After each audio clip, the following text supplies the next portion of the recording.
Shadow Transport Minister Bridget McKenzie joins me now from Canberra. Bridget McKenzie, welcome to 7:30. Great to be with you, Sarah. Should the government have the power to force Qantas to sell Jetstar?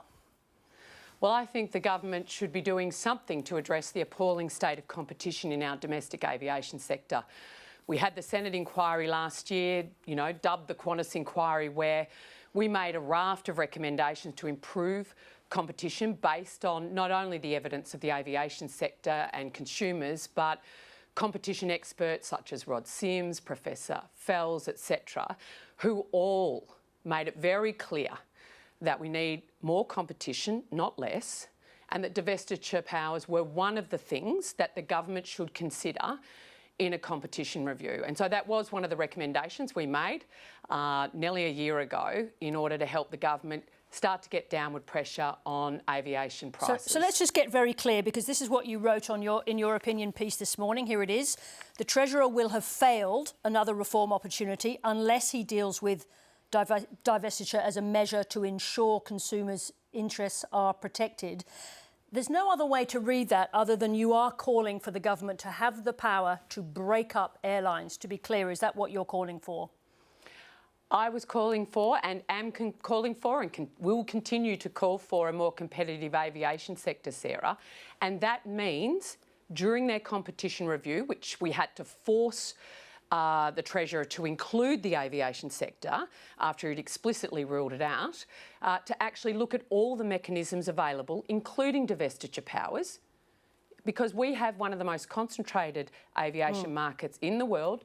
93% of our aviation sector is controlled by two players, Qantas and Virgin, and it is the Australian traveller that's paying the price for that. So to be clear, you're sticking to that, because there seemed to be some uncertainty in the day whether or not this is indeed Nationals policy. So is it Nationals policy that the government should have that power to be able to break up Qantas, to separate Jetstar from Qantas or the international from the domestic operations? Sarah, I can't be clearer on what the coalition policy is as the Shadow Minister for Infrastructure and Transport.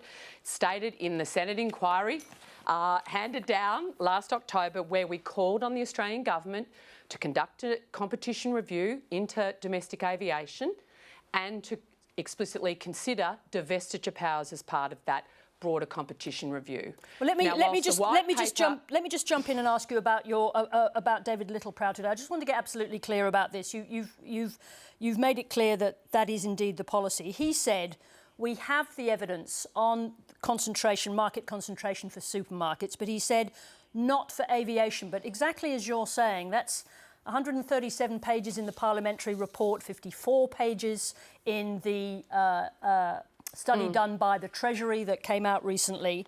Isn't that enough evidence for the Nationals to form a very clear policy towards aviation? Sarah, we've been very clear all the way along, not just the National Party, the coalition, that we want lower airfares and we want a more reliable sector. In the last 2.5 years that the Labor Party's been in power, we've seen economy airfares increase by 50% in the middle of a cost of living crisis. And do we hear the Transport Minister on 7:30 answering your questions about what she's going to do about it? No.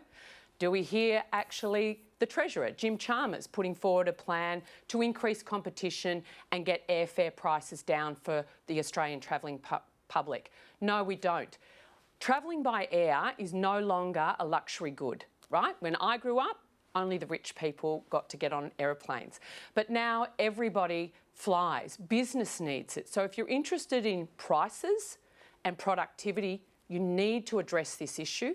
They've had 2.5 years, an aviation white paper that is silent on competition, and now the Treasurer, as you've already quoted, his own paper calls out the dominant position that Qantas is in, the negative impact that has on air prices that Australians are having to pay, and I want to know what they're doing about it, Sarah. All right, so let's get very clear. As we talk this evening, the Nationals policy is to consider a breakup of Qantas. Is that right? Sarah, I think everyone watching this program, because I get swamped in my office and at barbecues, it is about why the government isn't acting on getting downward pressure on airfares.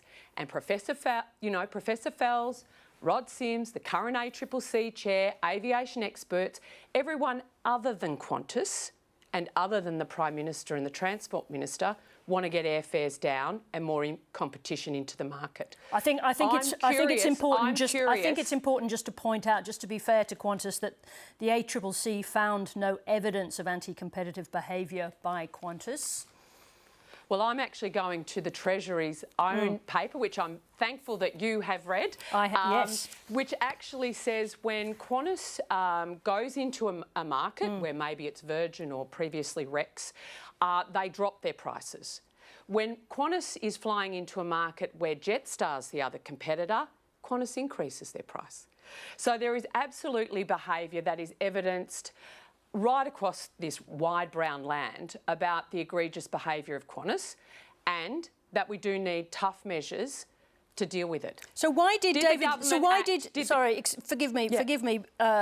Forgive me. David Littleproud said today that we don't have enough evidence to formulate that policy in relation to aviation. You're just laying out the evidence that exists, both from the Senate inquiry and from the Treasury's own report. Why is he still saying you don't have enough evidence? What I'm laying out, Sarah, is what the Labor Party hasn't acted on. The slot review. You cannot have a successful and sustainable airline in this country if you can't get into Sydney with 40 million passenger movements a year. The government has failed to act on that.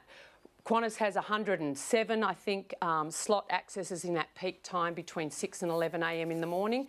Rex, when it was trying to compete on that capital city market, had seven slot access. Government doesn't act on that. ACCC monitoring, competition reform, cabotage, where we actually get some of those limited cabotage, where you could get an international airline that might be flying into Perth Airport, for instance, to then do another capital city route and provide some competition between Perth and Sydney or Perth and Melbourne, Perth and Adelaide, to butt up against Qantas. Well, let me just ask you this before we run out of time. I think you've made a very strong case. You've made a very strong case. But I want to come back to the issue of what's happening inside the Nationals. Is there a gap between what you want to see happen in aviation and that of Nationals leader David Littleproud? Absolutely not. The Coalition wants to see lower prices and a more reliable aviation sector. And if the Treasurer has got a plan to make that happen, Jim, you've got my number. Give me a call. Bridget McKenzie, thank you very much indeed for joining us. Thank you.